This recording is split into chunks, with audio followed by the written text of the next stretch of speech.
ప్రతి ఒక్కరి జీవితంలో వివాహ బంధం చాలా ప్రత్యేకమైంది.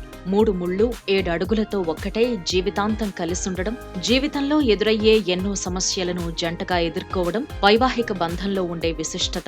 కొత్త వ్యక్తిని జీవితంలోకి ఆహ్వానించాలన్నా, ఆ వ్యక్తితో జీవితం సంతోషంగా ఉండాలన్నా కొన్ని విషయాలు ముఖ్య పాత్ర పోషిస్తాయి. వివాహ బంధం సక్సెస్ కావడానికి ప్రముఖ రచయిత్రి, ఇన్ఫోసిస్ కో ఫౌండర్ నారాయణమూర్తి సతీమణి సుధామూర్తి చెప్పిన టిప్స్ ఏంటో తెలుసుకుందాం రండి.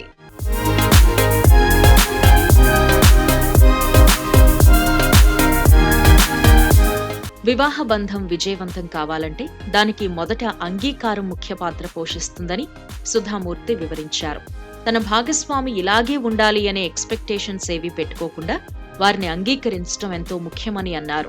ఇది ఒకరినొకరు అర్థం చేసుకోవటానికి, ఒకరినొకరు గౌరవించుకోవడానికి ఎంతో గొప్పగా సహాయపడుతుందని తెలిపారు. అలాగే వివాహ బంధం విజయవంతం కావాలి అంటే భాగస్వాములకు స్వేచ్ఛ కూడా ఎంతో అవసరమని సుధామూర్తి చెబుతున్నారు. ఎవరి అభిరుచులు, ఆసక్తులు, ప్రాధాన్యతలు వారికుంటాయని, వాటి విషయంలో స్వేచ్ఛనివ్వాలని అంటున్నారు. ఇలా చేయడం ద్వారా ఒకరి మీద ఒకరికి గౌరవం పెరిగి బంధాన్ని మరింత బలపరుస్తుంది అని వివరిస్తున్నారు.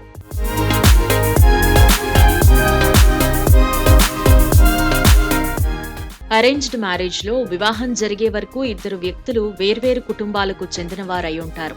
దీనివల్ల పెరిగిన వాతావరణం నుండి ఆహారపు అలవాట్లు, జీవితానుభవాలు, జీవన శైలి అన్నీ విభిన్నంగా ఉండొచ్చు. కాబట్టి ఈ విషయాల్లో ఒకరినొకరు గౌరవించుకోవడం చాలా ముఖ్యమని, ఒకరి అలవాట్లను, పద్ధతులను మరొకరు గౌరవించుకుంటే వారి మధ్య బంధం మరింత బలపడుతుందని సుధామూర్తి తెలిపారు. అలాగే పెళ్లి చేసుకోబోయే జంట ఎల్లప్పుడూ ఆర్థిక విషయాల మీద అవగాహన కలిగుండాలని, బడ్జెట్, పొదుపు, పెట్టుబడులు, ఖర్చులు మొదలైన విషయాల గురించి అవగాహన ఉంటేనే ఇద్దరి మధ్య ప్రేమని ఆర్థిక వనరులు ఇబ్బంది పెట్టవని వివరించారు.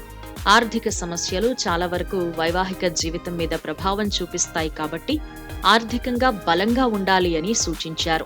వివాహం తర్వాత జీవితాల్లో ఎదురయ్యే క్లిష్ట సమయాల్లో భాగస్వామి మద్దతు, వారు చూపించే ప్రేమ, జాలి వంటివి అవసరమని, ఇవిలా ఉంటే సమస్యలను సులువుగా దాటేస్తారు అని సుధామూర్తి వివరించారు. భార్యాభర్తల మధ్య కమ్యూనికేషన్ ఎంత ఆరోగ్యకరంగా ఉంటే వారి బంధం కూడా అంత బాగుంటుందట.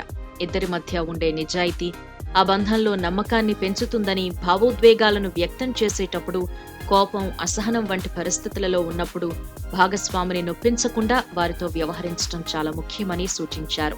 దీంతో పాటు వ్యక్తిగత జీవితంలో లక్ష్యాలు, సవాళ్లు ఎన్నున్నా అవన్నీ కుటుంబంతో గడపడానికి ఆటంకం కాకూడదని, భాగస్వామితో, కుటుంబంతో తగినంత సమయం గడిపితేనే వ్యక్తుల మధ్య, భాగస్వాముల మధ్య బంధం దృఢంగా ఉంటుందని సుధామూర్తి చెప్పుకొచ్చారు.